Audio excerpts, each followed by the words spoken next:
Okay. Hello. Good morning. Welcome to Two Pastors in a Podcast. Do. I'm trying to pick a picture for today. This one looks like how today feels, so I choose this one. You got the wrong photo today. It's hazy and gross. Not that the photo's gross. The picture's beautiful, Bob. I haven't sat at this table in a minute. I feel really tall right now. I'm probably still reliving sitting at the dinner table that I ate at Sunday in your house. In the lawn chair. Yeah. It was so low. I felt like a kid at the adults table. Good times. I mean, you guys could have brought chairs. I did tell Kate to bring chairs. ADHD? I just want you, listen, when you ask an ADHD person to do something, you have to deal with the consequences. Of that is probably not going to happen. That's right. Or we mean for it to happen, but it might not. Probably won't. I've had this ongoing issue with Asher very recently because we just started school. Oh, yes. So he brings home homework. It has no instructions. It's just like leftover work that he didn't get finished. Oh, no. I'm like, okay, what are you supposed to do? Yeah. That's and he's like, fun. I don't remember. That's not fun. I almost bought a whole book yesterday just so I could help him with his homework. He did end up remembering eventually, but man, woof. I was talking to Lily today. I was dropping her off, asking her how high school's going. She said, "Yeah, I really like it. It's really good." And I was like, "Oh, that's really, really great." I said, "It's so weird dropping you off in the mornings and watching you walk in with young men and young women." Mm-hmm. And she just walks in with her backpack on, full confidence, just like a high schooler would. It's not an emotional thing for me. The first day was kind of like, whoa, okay, this is a lot. But this time it's more, you're not a kid anymore. Like, you're really not. Mm-hmm. I mean, you're young and immature, as we all would be at 14 and 15 and 16 and 17, all the way up till probably 25 or 30. But I've only been mature for 5 years. That's right. But man, watching her, it's like doggone. Craig used to tell me he remembers the day that he dropped Noah off at the bus stop, or put him on the bus for the first time, just like it was yesterday, and now Noah's a man. And I still remember walking Lily into Rainbows and Rhymes and the nervousness of having her in a preschool and all this stuff. And even down to 6th grade and that transition for her there. And seriously, it all blurs. Even when I see Ella on a Sunday and I really sit back and think, wait, when she came here, she was in the nursery. She was 1 year old. She wasn't even in 2s and 3s. Yep. She has journeyed through every step in order and transitioned and promoted at the right time, no matter when her age fell. She's gone through the whole process in children's ministry, and now she's first grader. I know, talking to you on a Sunday in the sermon like it's nothing. Or in the service. I know. Just in front of everybody. I'm like, oof. I know. Brave kid. It just feels like yesterday. It's just, no. Oh, yeah, she's not little anymore. I mean, she's little, don't get me wrong, but she's not little. She's not little. Yeah. So, like, your language changes and how you communicate starts to change, which is kind of weird. Yep. I still cry when I drop them off on the first day, though. I don't know if that's ever going to change. I think it only gets worse. I mean... It did. This year, I was like, oh. I know, they're full elementary. Yeah. No. I was really sad. I'm still a little sad. Like, I'm of course, I'm happy they're growing up. I wouldn't want it any other way, but they were just so small, and now they're not. I know. It's dumb. I know. However, I'm only getting younger, so I don't know how that works out. Right? It's a curious case of Benjamin Button. Don't you wish? I bought new shoes for Sundays. I haven't bought new clothes or new shoes in a couple of years at least. Might be 2.5 years. Mm-hmm. My shoes, I stopped wearing because I wore them at youth group and got them all soaking wet and realized that they were down to the ground. So I bought these new shoes and I thought, okay, this is going to help my back. This should help, because my back gets really sore on a Sunday standing up for as long as I do. Didn't help. That's a bummer. Turns out my back just is sore. It's my sciatic is sore. Yeah, the old back. And that's that. Yeah. Here we are. So I am not growing younger. I did actually feel that on Friday at Nerf and Nachos. Oh. Because I was walking around a lot, and I was just like, man, I hate this floor so much. It is so hard. It's so hard on my back. The carpet doesn't even matter. In fact, the carpet makes it look uglier because people keep spilling coffee, and it's definitely time for new flooring. Yeah. But you can't do the old church carpet with fluffy carpet because that's disgusting. That's absolutely Shag disgusting. carpet is nasty. I can't, I don't think I would go any higher than this pile, which is sad because this pile is terrible.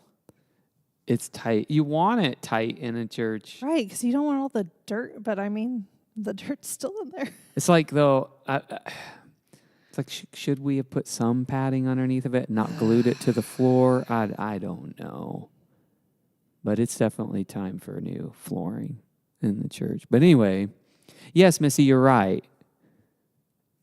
There's no need for the kids to get annoyed when you just tell them that you love them and you hope they have a good day. But their attitude changes in high school, too. That's fine. That would just make me yell louder. Make good choices. Yeah, right. Yeah, trust me. You say that, and then you try that, and it doesn't work well. And then they make the opposite. They just get more mad at you. Yeah. Here we are. But, I mean, we're kind of called to embarrass the children, right? I feel like that's a part of growing up. Yeah. They deserve it. Mm-hmm. It's the way they pay for room and board. Yes. All right. Well, let's start with morning, Sue. It's good to see you. Hi, Sue. Let's start with, update people. I want you to know how proud of your pastors you should be right now. You have no idea. You literally have no idea. Now, the downside is all our plans tend to fall to waste because of something. But it's not going to happen this year. I don't think so. Not this year. Bring on El Nino or La Nina, whatever it is. Anyway, we are minus a couple of themes. Your pastors are planned out through July 4th. A whole year. Almost a whole year. All our sermon series, event timing, those kinds of things. We're planned out all the way. Yes. I know. And this morning, we were spending a lot of time finishing up our Advent Christmas season series stuff, which we are super stoked about. Cannot wait. It's going to be a great... it might as well be Christmas next week. It might as well be. It is going to be a fantastic Advent Christmas season at the church. Weather doesn't matter this year. We're pretty confident that our whole series will still work whether we're able to gather or not. So I'm really excited about that. But there will be no sicknesses in December and no snow. If we could borrow from Matt and Brennan, let's get all our kids sick today. Yes. Just get it over with. Just get it over with. Just expose them to the flu, to the cold, to norovirus in a 3-week span. No, just get it over with, because then in 3 months when everyone else has got it, it doesn't matter. The norovirus, it doesn't matter. Yes, it does. No, you'll get it every single time. No, your immunity to norovirus only lasts about a year, 9 months, 10 months. Oh, is it a year? That's why you it's like the perfect sickness. I hate that thing. Yeah, it just comes back and hits you at the right time. Literally the worst. But once you get it, you're good for a while. So I'm thinking like I'm just gonna like bring it home in a vial No. and spray it around the house. Seriously, though, And let us all just get horribly sick for a week, and if you're then puking, stay away from we're me. gonna be home. We'll throw some cyclospora in our lettuce Stop it. and just deal with that too. I was talking with Ella about that, and I was like, I feel like all diarrhea is explosive. And she Yeah, goes, it is, as she would know. Well, anyway, okay, so let's do our kind of God moment thing. So, usual packs. Oh, well, first of all, we haven't done this since July 7th. This is our last podcast with July 7th. So, you can go back a few weeks. But what's probably your God moment for the last part of summer break? Maybe there's more than one. I really enjoyed being in the mountains. I feel I'm not a nature gal. I don't like hikes. I don't really like outside that much either. Sorry. I just don't. I need climate control and no sun beating down on my head. That's fair. But I really enjoyed being in the mountains and being able to see a different part of creation that I don't usually see. It was good to remember that, I don't know, it just kind of reminded me that God's in control of everything and that I don't,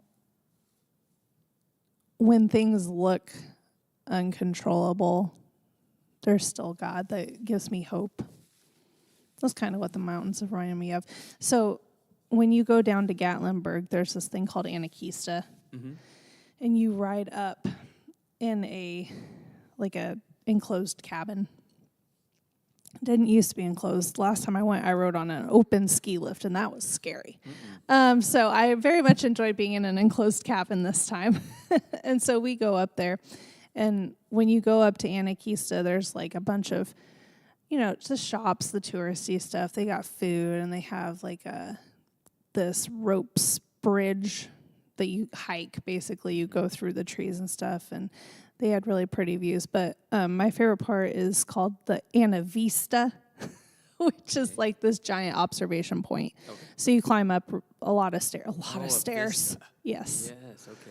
And you climb up a lot of stairs, and you go up, and you're above everything. So you're already on a mountain, and then you go up even higher, and you're on this viewpoint, and you get to see, like, it tells you on these plaques, like, if you look this way, you can see North Carolina, or you can see that mountain over there is called blah, blah, blah, whatever. And we went up there at sunset. So it was just very beautiful. I really enjoyed that. So nature, surprisingly, is my God moment this time around. Yeah. Yeah, I would agree with that. I think it's something we take for granted, but to see like the enormity of those spaces definitely kind of puts you in awe a little bit. For me, I'll go back to just time with the family in Frankenmuth. And, I think oftentimes I don't realize how off I am in the midst of the busy and trying to keep afloat and at times just surviving, I think sometimes I don't realize how easy the family gets the negative side, though. Not that they get yelled at or anything, but more the wore out, kind of reclusive side. And so I think my God moment was just recognizing that perspective and priority. So as much as I like doing what I'm doing and feel called to it,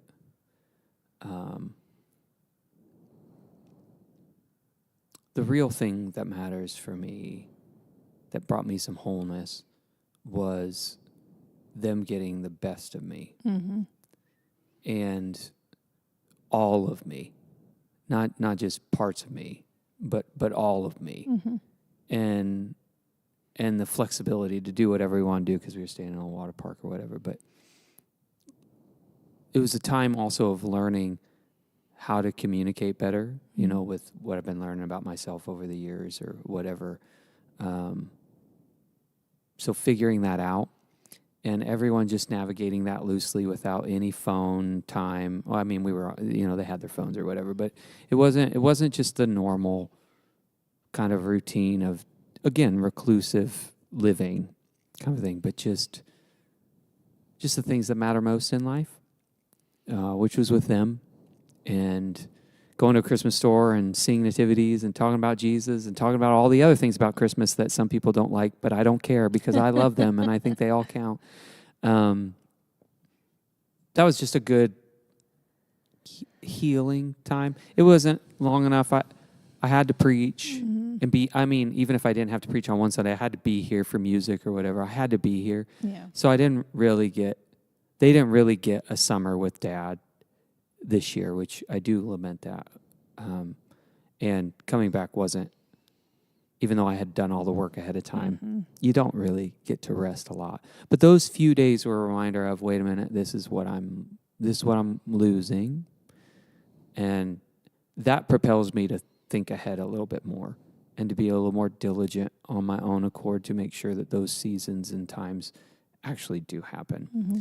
And so, going back to planning out the next year, like it's all contingent on that. Like, I want to think far enough ahead and have the right people in the right places for the right times so that the people that matter most in my life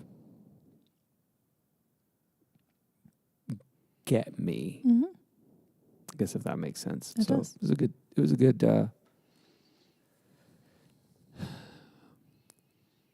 it's weird because it doesn't sound like a God moment, but I think that is a God moment. I think that's one of those kind of corrective lenses, I guess you can say. So it's great to be away and buy Christmas decor. Yeah. Yeah, that's right. I mean, any time that you can spend 3 days at a Christmas store, that's a good time. Or 2 days, however many days you stay up there. That's a good time. 2 days. We spent 4.5 hours at Bronner's on, I think it was Thursday. 4.5 hours there. And they have this like old school like Walmart kind of cafeteria thing where you got some food and nachos and cheese and cakes and all those cookies, And so we went there for lunch and 4.5 hours, okay? And we still weren't done with the store. Right. We had to rush through the last third of the store, or maybe 25% of the store, just because everyone was tired. Yeah. And luckily, the day before, Carrie and I went for an hour and a half and did that third of the store on our own. So the girls didn't miss a whole lot. But, guy, can you imagine 4.5 hours in a Christmas store and you're not even done yet? Fantastic time. What was the most expensive thing you saw? Do you remember? Oh, for sure. The life-size nativity stuff. Yeah. If you bought, and I did the math, in the clearance section, if you bought the giant manger and the statue nativity pieces, it cost you about $7,000 for all the pieces. That's crazy. I mean, if you got the donkey and some sheep and the shepherds and the wise men and the camel and Jesus and the manger, it'd be about $7,000. I have a theory. The price of nativities is why churches do live nativities. Just cheaper to bring in real animals? You're not wrong. You're not wrong. You're not wrong at all. Now, I was a bit agitated. You take it how you want. I don't like nativity scenes in the modern kind of American evangelical environment where it's all pale white Caucasian. Right. It's just not accurate. So I get a bit agitated because I'm like, hello, the wise men, not white. Right. Even Jesus might not have been brown skinned, but definitely darker complexion than Same with us. Mary and Joseph. Still different complexion than you. And I always look for like nativity scenes where I'm like, at least red and yellow, black and white, like spread it out, make it more diverse, make it more. Right. So I'm always looking for those. Could not find it for the life of me. Every single nativity set was pale white, European, Caucasian. And I'm like, guys, can we spread it out a little bit? Tradition. I found one in a corner that was all black. And I'm like, well, I'm going to have to buy 5 nativity sets to get a nativity set to do what I wanted to do. Right. So that was my only complaint. I was I'm surrounded by nativity sets, Right. and they're not the right kind. Do you prefer, well, probably not, but they have this, like, the new trend of making them, like, just cutouts, just wood. Oh, like silhouettes almost. I mean, I could get behind that maybe. Yeah. I'm enough of a Christmas nut, though, that I like. The actual nativities. Yeah, I do. So the nativity set that I have As at inaccurate home as they may be. is just beeswax. Oh, that's funny. So everybody's beeswax colored. Oh, that's funny. That's funny. The great equalizer. That's fine. Beeswax nativity. That's However, what we should Joseph always loses his head. Okay, well, that's a little odd. So I have to, do the fire and stick his head back on every year. I think it's because he's the tallest. We should, well, between you guys and Kathy, you guys should make the church a beeswax nativity. That's not that hard. If you have enough beeswax, That's funny. it's not hard. You just hope their head doesn't fall off halfway Off through with his service. head. Wait, that's the wrong. Anyways. Anyway, here we are. What's your God moment of the past summer? We haven't seen you in a few weeks. Would love to hear maybe what you've taken from summer break or what your God moment is. What do we normally do after this? It's been so long. Recap, I guess. We did a real react for a while, and we decided not to do that because neither of us like social media right now. So we have to, every time we're like, what's your real react? Oh, man, I got to download everything again. I know. I was having a conversation with Isaiah. I've been having conversations with a lot of people about AI and those kinds of things. And I've had a problem with social media for a while. Mm-hmm. And I've been trying to figure out what's my growing visceral reaction to social media. And I think it comes down to a couple of things. First one is vanity. It has just become a finding wholeness in things that aren't real. Mm-hmm. So your friend list, listen, 99.9% of the people that you say are, quote, friends are not your friend. Right. They don't know anything about you anymore. They might have been your friend at one time. They don't know anything about you. This might be the ADHD side of me, but I just don't like that mentality of holding on and that kind of being vanity. So the number of friends and the people reacting to your posts and then the constant need and desire to post pictures that are perfectly curated. So everyone, but it's all driven to it's inauthentic, and that irritates you. It irritates me. I gotcha. And also, like, you're looking for people to affirm you. Yeah. Everyone is. Yeah. And no one posts pictures or posts without looking after a while, checking back to see if anyone's liked it. Sometimes who's liked it or not, but how many people have liked it. I loathe that. Yeah. And the amount of vanity it creates, the amount of covetousness that happens, the amount of discontent. And then we're all just... Not to mention the physiological reactions that happen because of it. Yeah, absolutely. So I don't like that part. Mm-hmm. So there's 3 things. Second thing is, the second, third all tie together. So we're talking about AI. And there's been all these jailbreaks, I guess we can call them. Jailbreaks of AI models recently. What is that? It started with OpenAI. They were in a test environment with their most powerful AI models.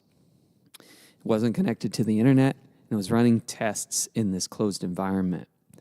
But this AI on its own found security holes and wanted to get to the internet to be able to go do what it's tasked to do. How can they not be attached to the internet? Okay, well, easy. So you're in an environment, you just don't have internet connected to the server that you have the AI model running on. Well, anyway, here's what happened, though. You're still connected via power to other things. Right. So AI finds loopholes in the hardware and in the software itself that humans don't even know about, and would take the best hackers in the world several months to even find that loophole. Finds it in a moment. Jumps from hard machine to hard machine, disconnected, until it finds and finds a machine that is connected to the internet, and then travels the internet on its own, hacks into a rival company's AI database, and then starts to do its own work in there. Haven't they made multiple movies about this? Still, nevertheless. So it does this, and AI comes out, OpenAI, and you know what. And then we find out Anthropic, who runs Claude AI, who's like, wait, let's check ours. And they found out theirs had done it 4 or 5 companies. And it's been running in a test environment. They had no idea it had already branched out and been doing all of this nefarious stuff. Then Meta, which is Facebook, comes out this last week before, whatever, and they say, oh, ours did it too. But we knew about it, and it's No. They said that their kind of partner that was doing it with them, the quote was, I'm going to read you the quote from the company itself. I'm getting somewhere with all this. Don't get me wrong. The quote was, on investigation, we found that some of the agents being tested had engaged in sustained, potentially harmful activity directed at real people and real organizations. Now, here's where I'm getting at, because we're talking about social media. So Isaiah and I are talking about this. So Meta is using social media, whether there's Instagram, Facebook, Threads, all the Facebook, Meta kind of social media companies that it runs. They're using those to train its AI models. So they have these restraints. But this AI model that has trained itself off of who?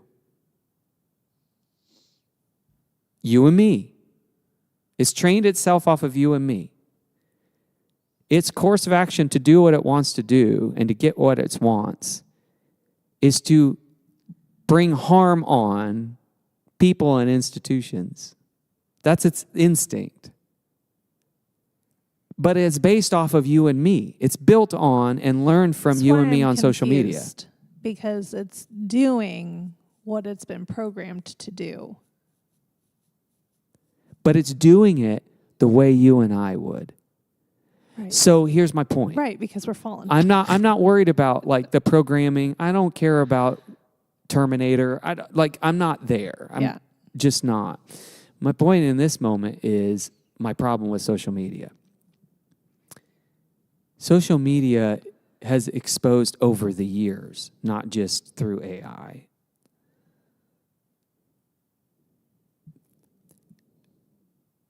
just how terrible we are as people.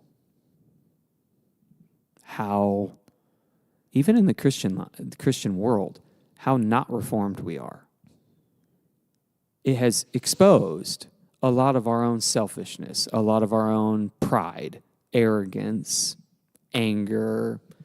It has exposed our desire to be divisive and point fingers and us versus them. From envy to whatever, it really exposes the worst of us. Because we don't ever have to look at each other face to face. There's no accountability. There's no community. Oh, yeah, you got 500 Facebook friends. There's zero accountability, zero community, because you don't have to communicate with each other. You can just let the worst of you come out and say, if you don't like it, scroll on. It's more heightened right now because the worst things AI has done is built off of us. And it's just like, okay, so if social media is bringing out the worst in us and fostering and building up the worst of us without any accountability and any, why in the world are we still using it? And I know we're using it right now because that's where you are. And we're on Spotify too. So now it's not live, but I'm starting to really struggle with how we can justify as Christians being a part of any social media. Not about AI at this point. It's looking at a computer, learning how to interact in the world, and what it's learning is nothing but how to harm. Because what it's seeing in us, Christian, non-Christian, doesn't matter. What it's seeing in us is just to do harm. It doesn't sound like we're doing harm. Like we talk bad about the other side or whatever that might be, people that we don't like or whatever. Like that is publicly doing harm. It's what it is. So it's learning literally the most sinful side of us. And I know you say, well, because we're fallen human beings. You and I aren't supposed to be like that. Mm-hmm. Listen, that's too much like Baptist theology right there. You can be as bad as you want to be as long as you said the Lord's Prayer and I'm imperfect. I don't believe that as a Wesleyan person. If that's what it's learning through us, then we're not being Christian. But if that's what social media has done, is it's a place now where it's an echo chamber that builds up your emotion and brings out the worst side of us. I'm just having a really hard time seeing how, even in the long term, how you can justify as a Christian being a part of these things, because I don't think it does anything good for you. And you can whine to me and say, but I can make a difference. And I would look at you and say, but you haven't. Look at your friends list and look at what they're posting. Have you really made a difference? So, I don't know. I'm just sad that AI, which could be a tool that could help humanity a lot, is learning how to be exactly who we are. And what we're seeing is, I didn't know we were that bad. I mean, we say we're fallen and we're bad, but are we that bad? Well, that's what it's seeing. Anyway. Interesting season. I don't like social media. That's the moral of the story. But it's not because of the platform. It's because it makes me very discontent and throws me off as a pastor and as a Christian to see what it's bringing out of us, what it's exposing. It's not bringing out. It's just exposing what's in the hearts of people already. Mm-hmm. This pastor's heart gets really sad about, because that should not be in us. That shouldn't be for us. It's like pulling back the curtain to people's hearts, and I'm like, wait, am I alone out here? Mm-hmm. Am I floating? They say the road is narrow. I'd like for it to not be that narrow. You know what I mean? So, I don't know. I'm not afraid of AI necessarily, but I'm just sad that the one thing we create mimics what it sees, and what it sees is the worst parts of who we are. How about that for a real react? I didn't even think about Terminator, though. I was thinking Ultron. Sure. Different generations. Yeah, if you, think about it. If you're afraid of AI and what it might do, or you're afraid of the apocalypse, maybe we should first stop and say, then why aren't we saying that about ourselves? Because it's only going to do what we are. Right. It's only going to be who we are, because we're the ones training it through social media, training it through coding, whatever. Doesn't matter. We're training it. I don't know. Caught me in a weird moment, friends. I don't know. Is it useful? Yeah. I think it could be a great help in some ways, but maybe we should just get off social media entirely. I'd like for that. I hate social media. Here we are. Just being blunt. Don't like it. And that makes me the 90s kid. I sound old when I say this. It makes me the 90s kid that's just like, let's just go back to when there was no internet and life was simpler. It was harder in its own ways, I know. Messier. But there's that call, that tension that's like, can we just go back to when life was just simpler and people were more respectful and community, your neighborhood was a real thing. And I yearn for those days. And Jim Steele always pops in my mind. I remember saying that on a Friday morning small group we did years ago. And I made some comment about how I wish I had lived in the 70s because it was just a simpler time and everything was easier. And Jim was so wise. He's like, we had a lot of problems in the 70s. It was hard. He goes, he said, I think it's hard in every generation and doesn't get any easier. That was helpful. So like I can look back at the 90s and say, I wish, but we had our own problems in the 90s too. So it just gets harder as you go. But anyway, thanks for the wisdom, Jim. Otherwise I'd be like, take me back. Yep. All right, so let's get into it. Phone on the wall, Jen says. Yeah, that's right. Hey, by the way, we talked about this at home. I'm ready to get rid of all cell phones but one. One smartphone for the family. So that way we have GPS and all access when we're out traveling or whatever. But that's our, quote, house phone. Yeah. Take me back. Take me back. Have the girls fighting over who gets to talk to their friends. Ooh, I should invent a smart home phone that's just your cell phone or a cell phone for the family that you put on the wall. What I should do. It's a landline. A landline? That's a smart line. That's a landline. A land smart line. I don't know. Anyway. You have a landline and a computer and you're good. Yeah, that's fair. That's all you need. Or just detaches from the internet altogether. I mean, it's coming for you anyway, so. Maybe. Well, we've been in Revelation. And we've been talking about the churches. We stopped at the end of chapter 2, you said, last time. So we're in chapter 3. Yep. I've enjoyed going through Revelation slowly, especially these first parts. I came across a video this week. I thought I'd like to get your feedback on it before we jump in. I've told us that with Revelation, we have to be careful when we read it because we take for granted, I think as people, as Christian people, we think we know what it says already. And we've heard a lot of things over the years about, Revelation this, Revelation that. But do we really know what the book of Revelation is and what it talks about and what's in it, what's not in it? For instance, rapture is never in the book of Revelation, ever. It's only mentioned one time in the Bible, but it's not in this book, so it's not a book about the rapture. So what is the book? So it's like take a step back and let's say, okay, what do I think's in here? I'm going to set it aside and not think anything. And I'm just going to read it and let it say what it says. I think that's a good practice for any book of the Bible. I came across a video this week that said a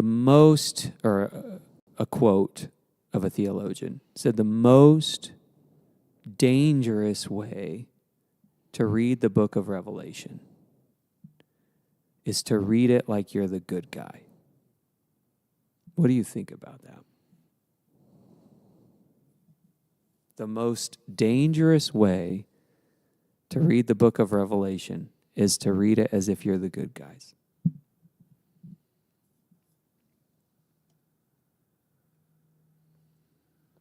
I feel like we've said that before about other stories that we've read. I'm gonna type it in here so they can see it.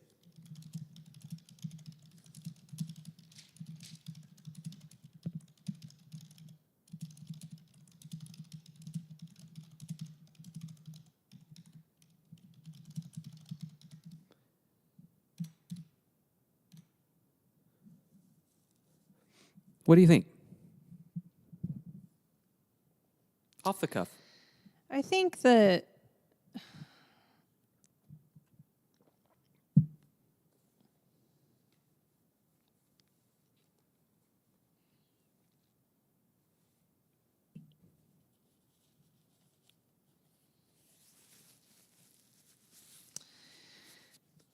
from what we've read so far, what I see a lot is being a part of the church is hand in hand with being the light for Jesus.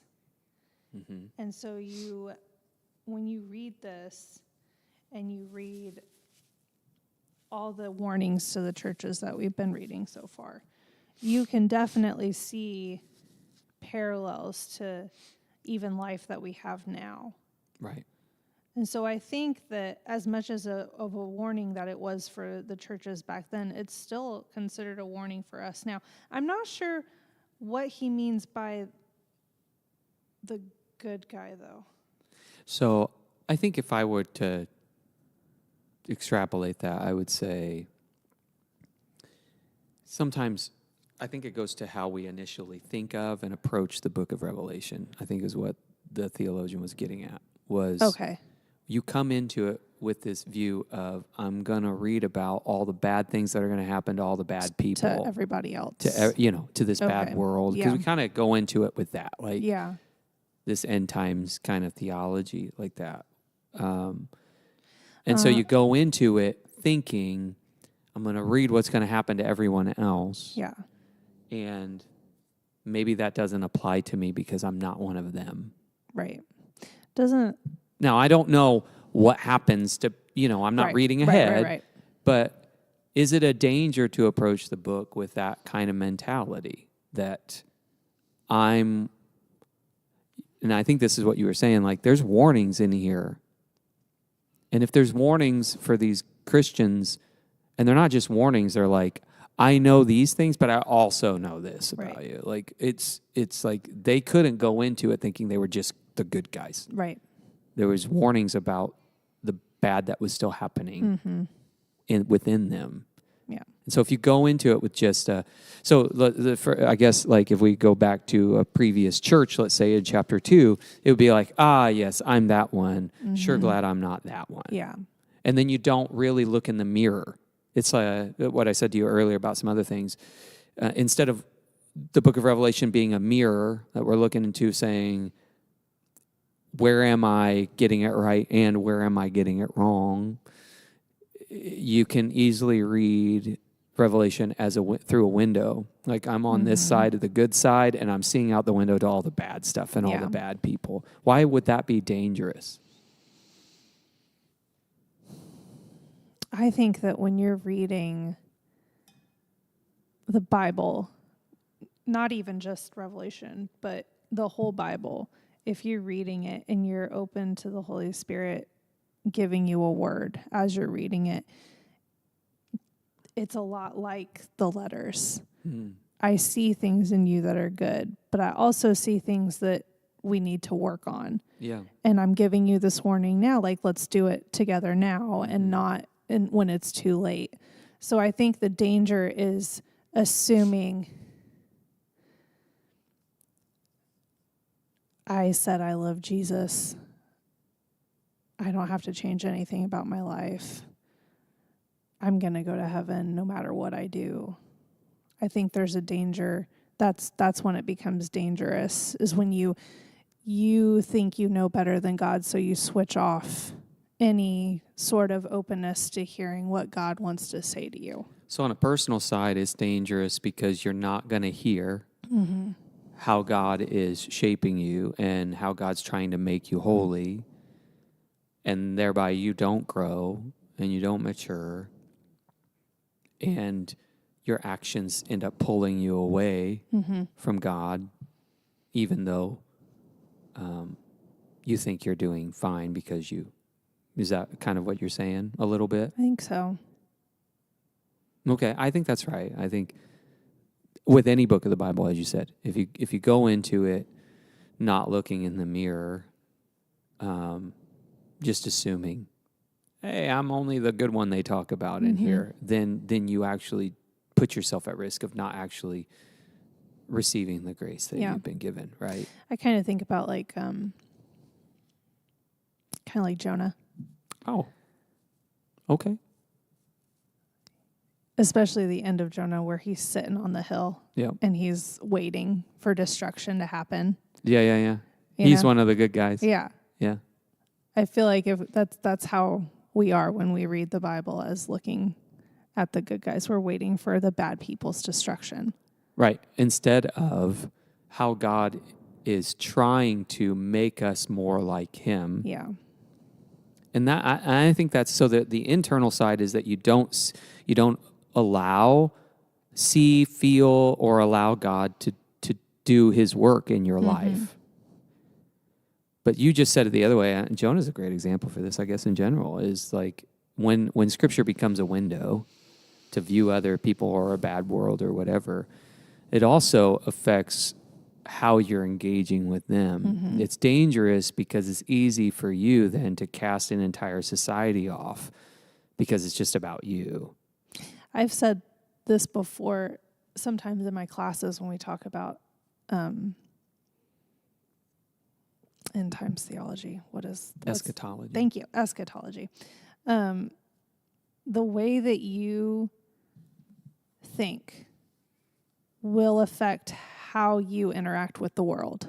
Yeah, 100%. So, like, if I think that the world is only going to continue to get worse. That's the only possibility. The only possibility. Yeah. Until Jesus comes again, it will only continue to get worse. That's like a hands-off approach. Could be, yeah. I have no hope, so it doesn't matter what I do. Yeah, it's just going to go bad. It's just going to go bad anyway. Yep. But just store up and get ready. Right. But if I have this idea and this line of thinking that says, what we do really does make a difference. It does matter that I'm caring for the planet, or it does matter that I go out and I go talk to my neighbor, because I don't think that they're only going to get worse. I think that God's already working on them and I'm getting sent over there. Then it's going to change it just changes how I do things in the world. Yeah, absolutely. I think it's the same for that. Like, if I assume that I'm the good guy and God's not talking to me, then nothing is going to change. So I think that takes us to the heart of what apocalyptic literature is. It's not necessarily about fortune telling or future telling. Right. Apocalyptic literature wasn't. This is the apocalypse of John. Think prophetic. It is meant to correct and shape how you're living now. Because if you think prophetic, you use Jeremiah, the book of Jeremiah as an example. First half is like the book of Revelation. For the people, he's like, hey, listen, I know you're trying to love the Lord, but look at all these other things that are happening here. It's tearing you away. And if you continue down this path, here's what God's going to do. Like, he's going to let you go. This, if I could paraphrase it in a really cruddy way. And then the second half is Jeremiah saying, all the people are now in Babylon and they're struggling, and they've got people saying, hey, it's not going to be long. God's going to deliver us. And Jeremiah's like, listen, you're going to be here a while. I told you this was going to happen. God gave you every opportunity to grow and change and mature, but you chose not to. And so marry and get jobs and build homes and have children and work for the good of your society. For I know the plans I have for you. It's like God's saying you're going to be there a while. You gotta do that. So, like, to the heart of apocalyptic literature, I feel like maybe that's what is happening with these churches that John's saying, that Jesus is telling them through John, is you don't have to keep going down this path. It should, like, I see what you're doing, but there's still more to be. There's still more change to happen. There's still more growth to happen, and you continue down this path, and where's it going to lead? kind of a thing. And again, to your point, if you read the Bible as you're the good guy all the time, you actually close yourself off to the other half of apocalypse, which is, hey, yes, Caitlin, I do see what God's been doing in your life. We can use your calling as an example. Like, I'm preaching a sermon on your best days are always ahead of you. And you're like, I'm living my best days already. Who cares? It's like, if you approach life like, I've done it all, like, then you miss out on what God's doing for you next and how God's calling for you next. So I think it's a danger. I think I like it. I don't know. Maybe our opinion on the quote will shift as we go, but I found it really interesting. Like, is it dangerous to me individually? I think it could be.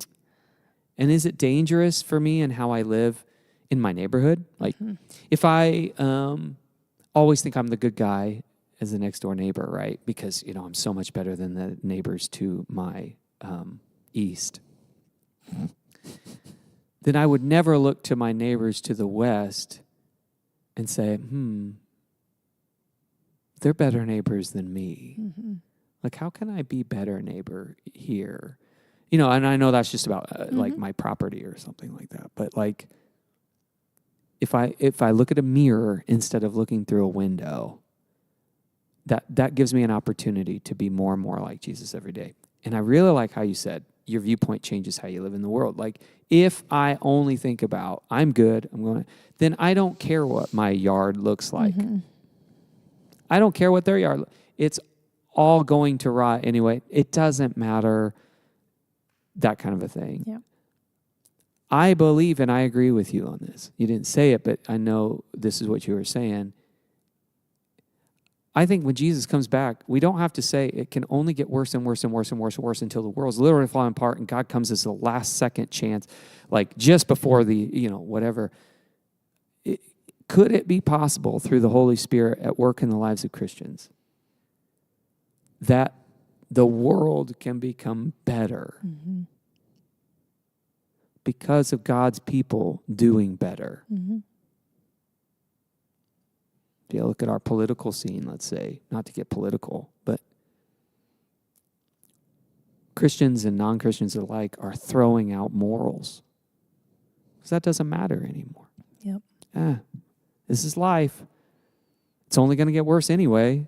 Might as well pick the lesser of two evils, which I think is a very un-Christian thing to say. Pick the lesser of two evils. And so the world just keeps going to hell in a handbasket, and we're like, well, it's just kind of, but shouldn't Christians be making our world better? Shouldn't we be making our town better? Shouldn't we be making our neighborhoods better? Shouldn't we be making our homes better? Like, at least where we are, which we would say if the temple in the Old Testament was the hot spot of God's presence in the world, and if you are a temple of the Holy Spirit now, then you are, wherever you live, wherever you venture in the community, you are now, should be a hot spot of God's presence in the world. Then where you are should start to look more beautiful, more like the Garden of Eden, more like Christ-likeness. And that should make everything better. And if you live in, let's use the neighborhood as an example. If your home and your property is the most beautiful in the neighborhood and everyone else is still going down, doesn't matter. You're still making it better where you are. I think that's so right. I think that's so good. As Wesleyan people, we got to believe that we can experience God's goodness and God's presence and God's beauty and God's redemption. We can experience what we're looking forward to in heaven. We can live that out even right now. Maybe when Christ returns, maybe the world does look as bad as it looks now or worse. But when Christ comes back, I would hope that he would see where we are as better than where we're not. One of the things that we talked about in my previous class was about the intentionality that God had with the garden. Oh, yeah. And what he had created, why he had created it. It was my women's ordination class, so they were talking about man and women working together, side by side, blah, blah, blah. All those things. And how Jesus coming and dying on the cross and creating the incentive and the availability to live in the intentionality of what God created in the garden. So you can go down that path as far as you want. But when I think about that for this conversation, I don't think that God intended for us to see no hope in the world. Right. I don't think that God intended for us to see or to live in a way that creates harm or things like that. Like the intentionality of creation is what we should be living in right now. Yeah. So, yeah, when God spoke, it was on yes. purpose. Yeah.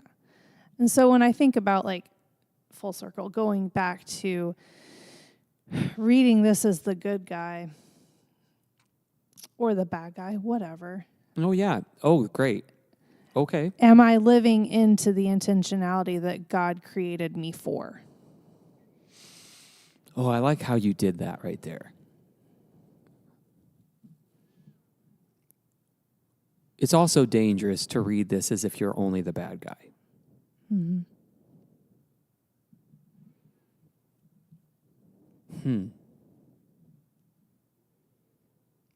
So maybe, how would we refine the quote? The most dangerous way to read Revelation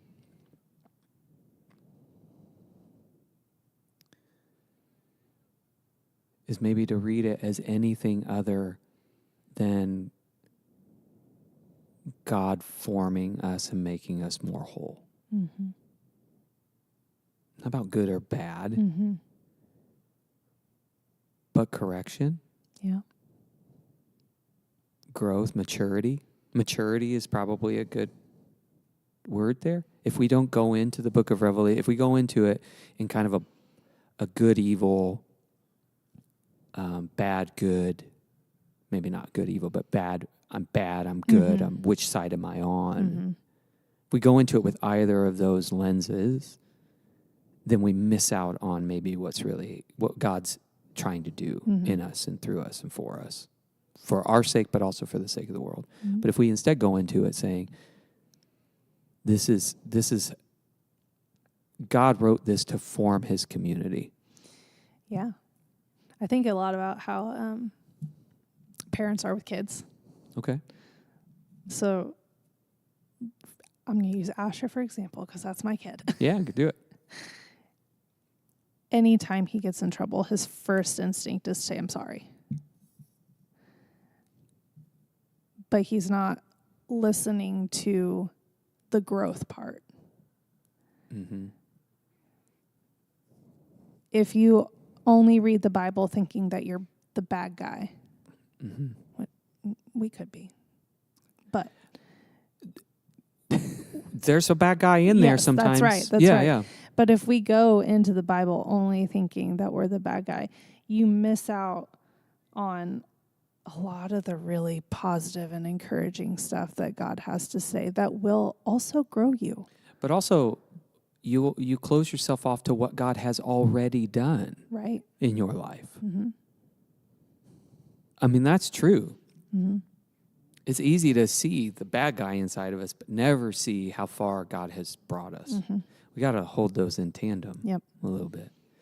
And so thinking of the kid thing, this kind of transformed my parenting years and years ago.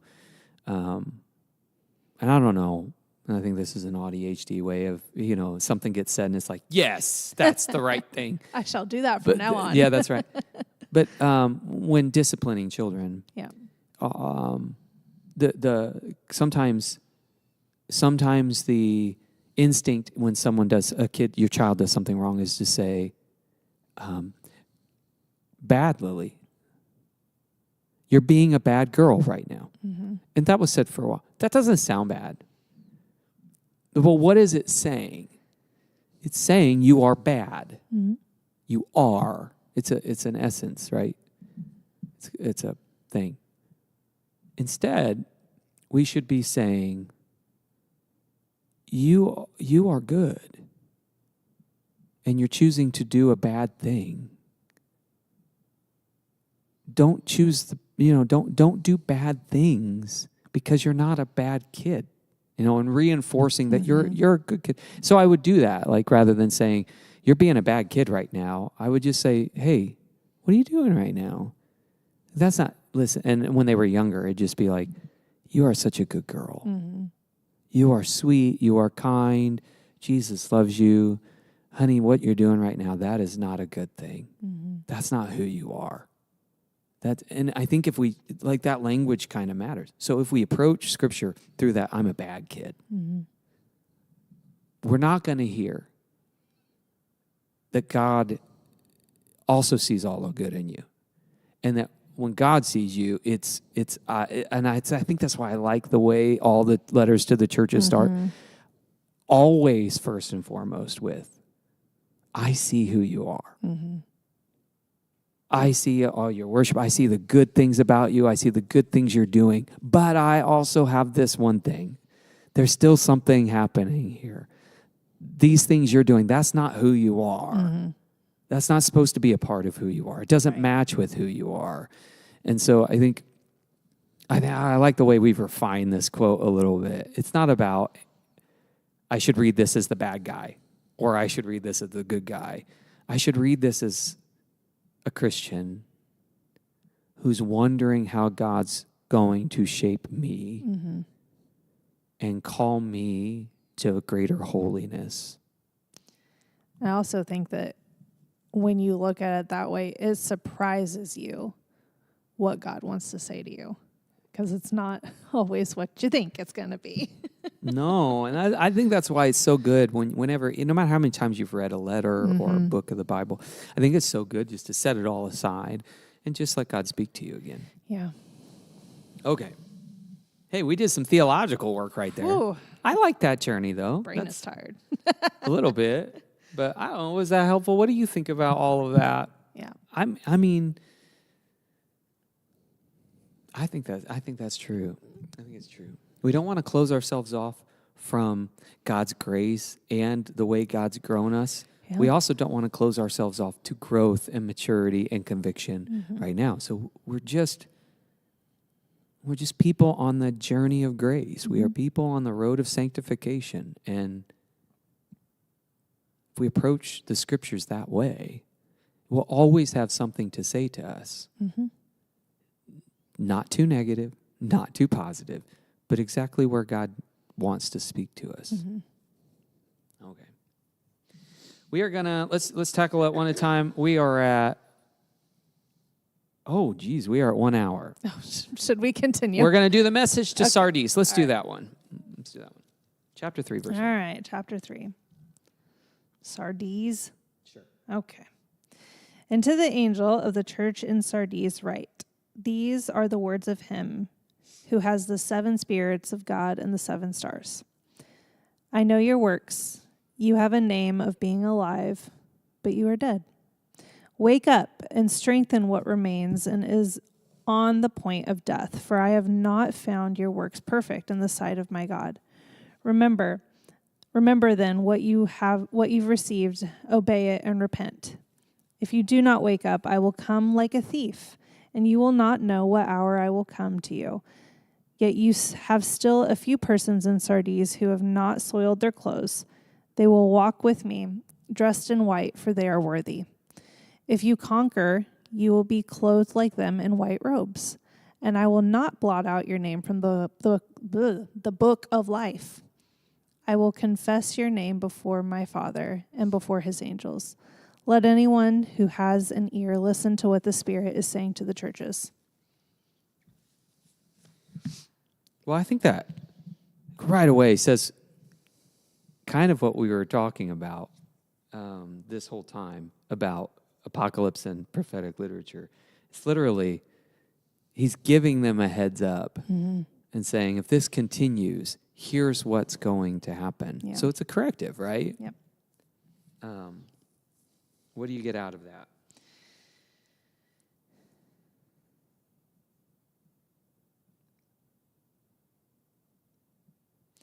I always enjoy the hope that comes along with these things. Like, what you are doing is not right. and that's wrong. That's bad. It's not good. But if you turn and you do the right things, then I'm going to talk to God about you, which is like, whoa, you do that for me? Yeah. Do the right thing. Yeah. That's right. I like that. I like how he says in verse 2, wake up, strengthen what remains Yeah. and is on the point of death. So you're still not dead. It's not hopeless. It's not hopeless. Yeah. It's definitely a harsh warning that you have a name, you are known as being alive, but you are dead. So wake up. I'm coming. I will come when you don't expect it, right? Mm-hmm. But then also what I really like is that he points out those people who are awake. There are still people in your community whose clothes are not soiled, who are walking toward me, who are alive. It's like, look at them. Yeah. Go, if you need an example, go to them. If you need encouragement, go to them. That's kind of how I read it. I like that. So like, that really heightens how important it is in my mind to be looking at those who are walking with God closely. Yeah. Because they're the ones that are going to show you what it means. Because there's no information here. What Right. were they doing? Right. Why were they almost at the point of death? Why were they not awake? Yeah. Like, they're known as being alive. Why are they almost dead? We have no idea. Right. And maybe that's purposeful. Because I think, is it possible that the way you learn where you're not strong or how you aren't quite fully alive or how you have slipped into slumber is when you look at those who are walking closely with the Lord? Is that what becomes the basis, the visual that God uses for us to know where we are weak or sleeping or near the point of death? I think about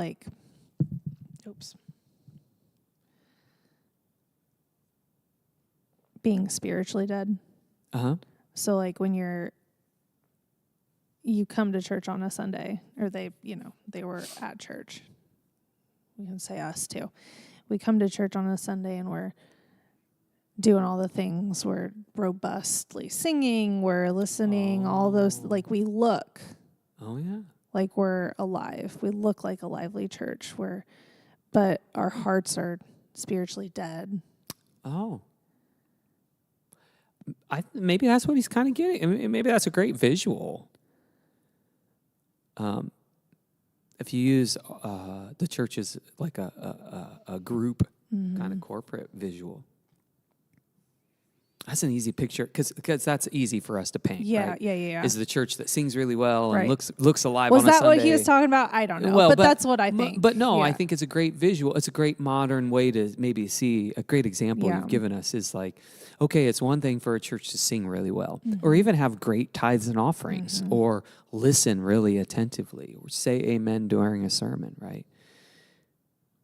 But what about the rest of the life of the church together? So if we use our church as an example, I hope this isn't too harsh. I think it's like holding up a mirror is all, not a window. Because I can look at all the other churches through the window and be like, Right. Rock Point's dead. I know it, right? It's easy to look through a window and do all the judging from a distance. But when we look at our church, if we say, okay, what if this was the message to Harbor Nazarene Church in Crawfordsville, Indiana?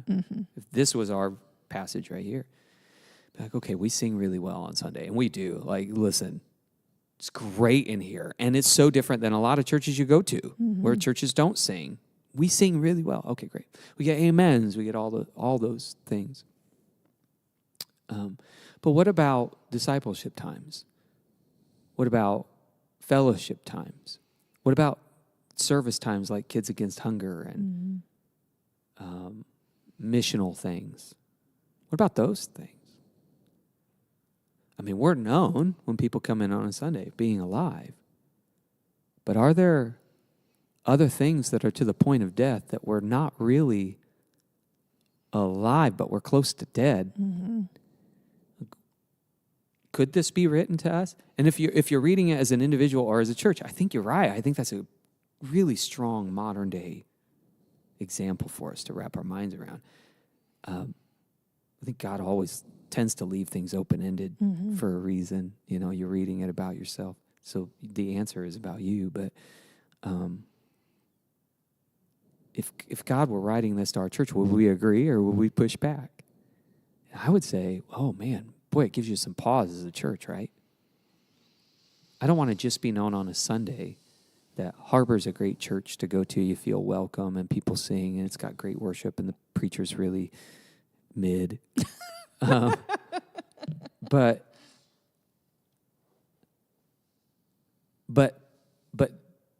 But then people, let's say visitor shows up to at the time of Wednesday night or something, and there's like, can I use a real example? I'll use a real example. So when Mike and Patsy were first here, they came on Wednesday night. The last time Mike and Patsy were here on a Wednesday nights were very robust. Lots of people, lots of energy, whatever. And we had been struggling for a while with just like kind of, and I still don't know why, and we'll get to that. It's not a picking on that. It's just I remember them coming to their Wednesday night the first time they were back for just that brief stint this summer. And I left that Wednesday night because it was just them and a few others. And I was like, man, it was kind of one of the moments when I began to rethink, like, maybe we need a break here. We need to reevaluate. I was like, I wonder what they're feeling right now. I wonder what they're thinking. What happened? Is that going through, like, does no one come anymore? What happened? What happened to the, whatever? And I remember even back last August a year ago, when we revamped Refuel, and I remember 45 people being here every Wednesday night for a while. And it was so robust. And it was like, oh, take me back. And then gradually, it's like, I think all of us have that picture in our mind where you come at the end of May and you're like, what happened? Again, to the point, like when Sundays were still going great, right? But something else was going on. Again, I'm not picking on us. I just, I'm reading it as a message to us. I kind of wonder, is that what Jesus means here? Is like, you're known for an hour as being alive, but you can't get enough help for Kids Against Hunger. You get a lot of choosing everything else instead of discipleship. You know what I mean? Again, it's not a critique of Harbor. I think Harbor, we're just a small church, so we feel what every church is going through right now on a much, much more personal level because it's right in front of your face and it can't be masked by enough people in unsullied clothes to think you're doing okay. But, and so as a church, then it's like, okay, so who are our models to look to and say, where are they alive, really alive? Personally, it's like, okay, am I known as a good worshiper on Sunday? But what about everything else? Yeah. And maybe if I don't know, maybe I need to look at those who are deeply committed to Christ, whose clothes are unsullied, who are following God immensely and closely with full surrender. Maybe that will help me see where I am struggling, where I am almost dead. And again, to latch on to this reality, whether it's the church the message to Harbor Nazarene Church or the message to Josh Jones, is that it's still, to your point, it's still hopeful. It's not, hey, you are destined to just continue to fall apart and just be miserable until I come back or until you die, and maybe you'll make it. But it's still hopeful. You've got time to wake up. You've got time to strengthen what remains. How am I going to do that? Well, look to those who are strong. Look to those who are fully awake. That means you got to be present, Right. It means, but it also highlights that you can't do it on your own, right? Yeah. I like this idea that, like,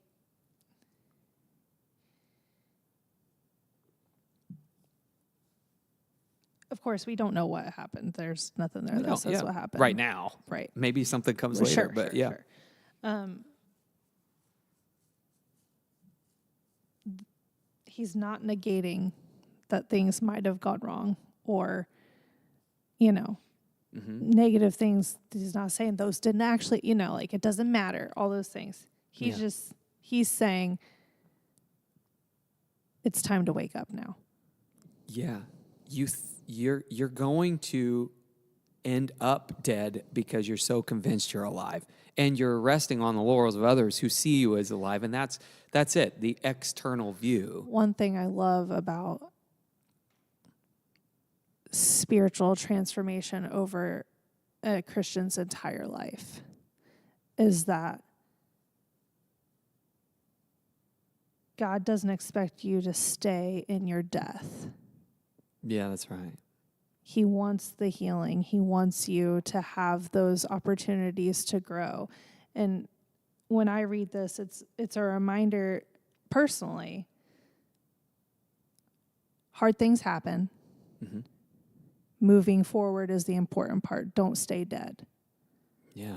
Look to the people and the saints who are ahead of you. See their lives as an example. Don't see it as a right. I'm just a mess. That's right. Right. Don't see it as that, but as inspiration that says, wait, that's possible for me. Wait, that I can get, God can get me there. Yeah. That's a beautiful way to view it. Yeah. And yeah, it's like, don't give up. Don't just die away, but like strengthen yourself. Look ahead. Mm-hmm. Let God inspire you that way. I think that's so good. And I think it means when we look in the mirror, we got to ask ourselves this question. Do I have a name of being alive? Mm-hmm. Like, does everyone on the outside see me as being alive? But on the inside, I'm really not. Mm-hmm. That's a tough question to answer. It means we got to ask God, as holiness people do, right? God, where am I? Where are you still not in my life? Mm-hmm.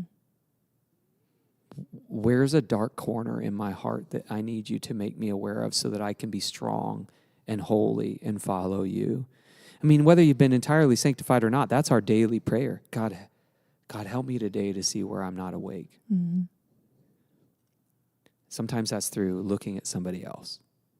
In fact, that's why you should come to church and go to disciple. You learn from each other. You grow with each other. And sometimes it's through a Bible passage like this where you're like, oh, wait, I need to take a good look at my life. Have I gotten too comfortable because I worship well that I haven't really asked God or paid attention to God saying, hey, you know that right there, that's not it. You're starting to fall asleep. If we don't start out in that mirror every day, that's the danger. We're just going to fall asleep. Yep. Going to die at the wheel. Yep. Wake up. Wake up and look ahead. I think I want to end on that. Yeah, that's right, Missy. I want to end on that. Like this week, the best thing you can do for your spiritual life is to look beyond yourself to the saints that have truly